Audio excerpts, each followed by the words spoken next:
Assalamualaikum warahmatullahi wabarakatuh. Waalaikumsalam warahmatullahi wabarakatuh. Alhamdulillahilladzi hadana lidinil qawim wa bayana syiratul mustaqim wa ayati wa barakati. Insyaallah semoga kita diberi hidayah keberkahan. Allahumma sholli ala Muhammad wa ala alihi wa sahbihi wasallam. Qallallahu ta'ala bil kitabil karim asyarabukum ayarhamukum wa in uttum utna wa ajzalna jahannama li kafirina hasyira.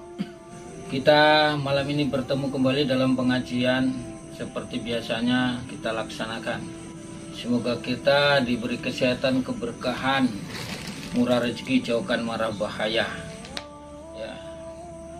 Sebelum kita pengajian ini perlu diingatkan kembali. Ya, apa kata Allah di dalam surat Al-Isra ayat 8 yang artinya mudah-mudahan Tuhan kamu melimpahkan rahmat kepada kamu. Tetapi jika kamu kembali melakukan kejahatan, niscaya kami kembali mengajakmu dan kami jadikan neraka jahanam penjara bagi orang-orang kafir. Dan selanjutnya Allah mengatakan, sungguh Al-Quran ini memberi petunjuk ke jalan yang paling lurus dan memberi kabar gembira kepada orang mukmin yang mengerjakan kebajikan bahwa mereka akan mendapat pahala yang sebesar-besarnya. Jadi topik malam ini marilah kita tingkatkan ya, memahami Al-Quran dan ya hadis Rasul, baik itu hadis-hadis yang ada di ya dijelaskan beberapa ahli hadis dari Muslim, dari Abu Daud dan lainnya. Ya, untuk itu malam ini ya semoga kita pelajaran ini supaya kita lebih ditingkatkan.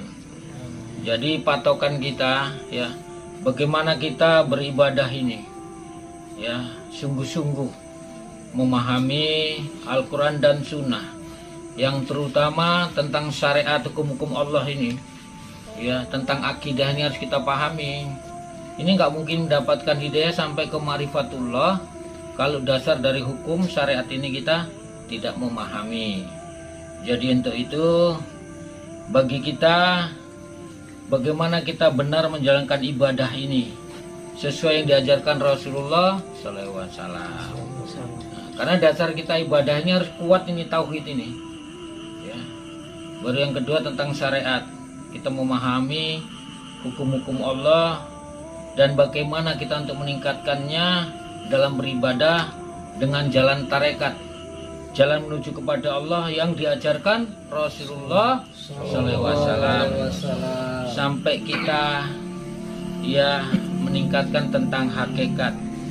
Apa-apa yang kita ajarkan, dia ajarkan Rasulullah, harus kita pahami betul ya, mana yang benar mana enggak. Kalau kita paham syariat akan kita dapatkan sampai kita mencapai ma'rifatullah. Ibadah ya, bagaimana ibadah ini yang benar ya. Kalau saudara kita membaca Al-Quran, zikir ya, maupun kita memahami ilmu, harus bisa kita resapi ya. Paling tidak kita tahu membaca dan tujuan membaca atau arti itu sendiri. Karena kenapa? Kita hidup di dunia ini tidak lepas dari segala godaan iblis, setan ya, jin ya. Kalau jin itu ada yang Islam, ada yang kafir. Seperti manusia, ada yang nggak punya agama, yang punya agama, berbagai macam agama. Tapi kalau iblis ini memang dari golongan jin ya, jin yang membangkang ya, yang nggak mau tobat. Seperti kejadian waktu dulu diciptakan Adam, mereka semua tidak mau sujud diperintahkan Allah ya, akhirnya Allah murka mereka, yaitu disebut dengan iblis karena iblis itu pembangkang. Jadi yang ketiga setan. Apa itu setan? setan itu adalah ya baik manusia atau makhluk gaib sendiri yang dapat digoda iblis untuk menjalankan ya misinya untuk menyesatkan seluruh makhluk ya. Apalagi manusia, begitu lahir manusia, dilahirkan kita yang namanya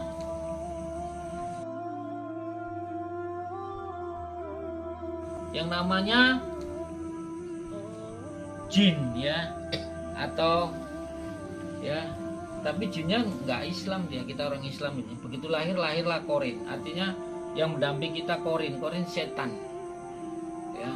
Tetapi kalau ya korinnya Rasul, karena dia udah Rasul, makanya korinnya sudah diislamkan oleh Allah.